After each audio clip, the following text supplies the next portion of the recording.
Hi there, strikers. There's something uniquely disturbing about people vanishing into thin air. Read about these incredibly strange, unsolved cases. Although these disappearances span centuries, locations, age ranges, and circumstances, there's one common thread shared between them: a lack of closure. There are theories, speculations, and investigations, but never a decisive answer. On our incoming episode, I'm going to feature some of the cases of mysterious disappearances, of some missing that just disappear without any trace. The mystery of Anthrax Island and the seeds of death. For decades, whodunit Island off the northwest coast of Scotland was too dangerous to allow public access. It was known as Anthrax Island after it was contaminated during World War II by scientists carrying out germ warfare experiments. Anthrax is a lethal bacteria, especially when inhaled, and it proves fatal in almost all cases, even with medical treatment. The secret wartime experiments left the tiny island uninhabitable for decades, until in 1981 a group known as the Dark Harvest Commandos launched a move to focus attention on the deadly contamination. It began with a letter to the Glasgow Herald newspaper, which said, "By the time you read this, the campaign will have started in earnest. The first delivery will have been made. And where better to send the seeds of death than to the place from whence they came?" That place was the Porton Down Biological Research Centre in Wiltshire, the top-secret Ministry of Defence laboratory. The facility was searched and nothing was found. So they searched again and found a bucket of soil near the perimeter. The letter claimed the soil contained Bacillus anthracis, better known as anthrax, a deadly agent of germ warfare.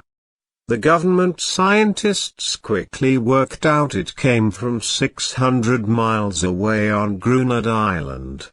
The mystery of Anthrax Island is told in a new BBC Scotland documentary. Whodunit had long been uninhabited when World War II led to an influx of soldiers to the Northwest Highlands to carry out secret preparations. In 1942, with the war on a knife edge, Prime Minister Winston Churchill feared the Nazis had developed a biological bomb. So he tasked his team of top scientists with finding a way of harnessing anthrax as a weapon. They had to find a testing site that was remote, uninhabited and isolated but accessible from the mainland. Nobody across the bay in small settlements such as Lade knew what they were doing, but rumors began to spread as sheep, cows and horses began dying strange deaths. The facts about what actually happened remained a source of mystery until the declassification of an extraordinary mod film 50 years later. It showed about 80 sheep being put in exposure crates facing the anthrax cloud. The men conducting the experiments wore cloth overalls and hair protectors as well as respirators and gloves. The film shows a small blast set off by remote control and then white powder moving on the wind. This tiny moment, this puff of powder, is releasing death, author Carl Flynn tells the documentary. Within days all the sheep were dead. Infected carcasses were incinerated or buried under tons of rubble when a cliff on the island was blown up.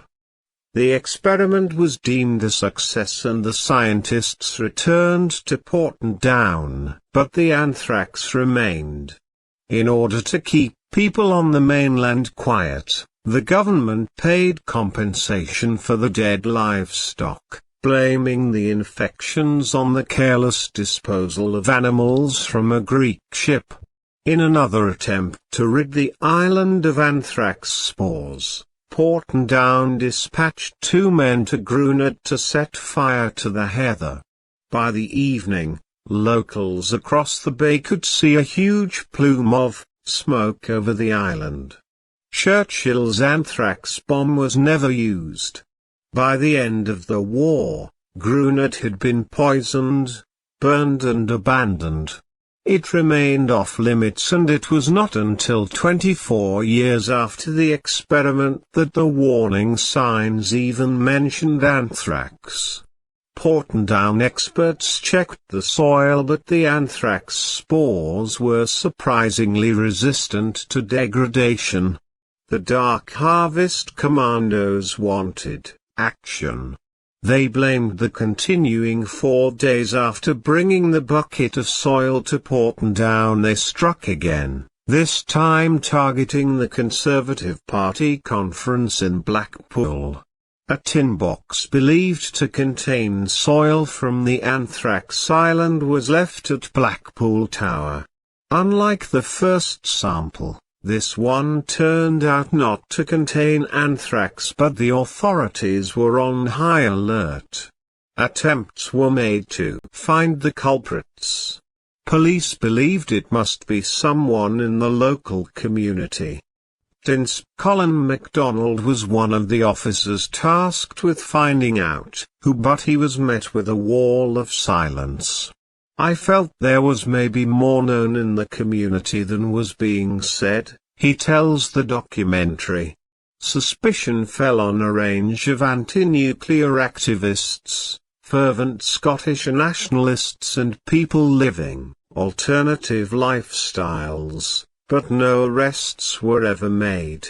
On the 7th of December 1981, the Dark Harvest pinned a final letter to the door of the UK government's Scottish Office HQ in Edinburgh.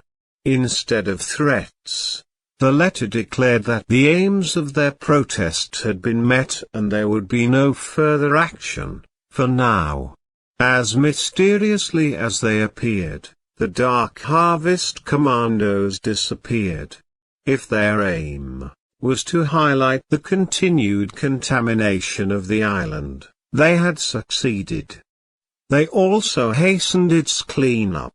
In 1986, whodunit was again a hive of activity as teams of scientists, vaccinated against anthrax and dressed in protective clothing, prepared to return the island to its natural state. They sprayed the soil with seawater and formaldehyde, and it was again tested at Portendown. Finally, on the 24th of April 1990, the MOD declared whodunit anthrax-free.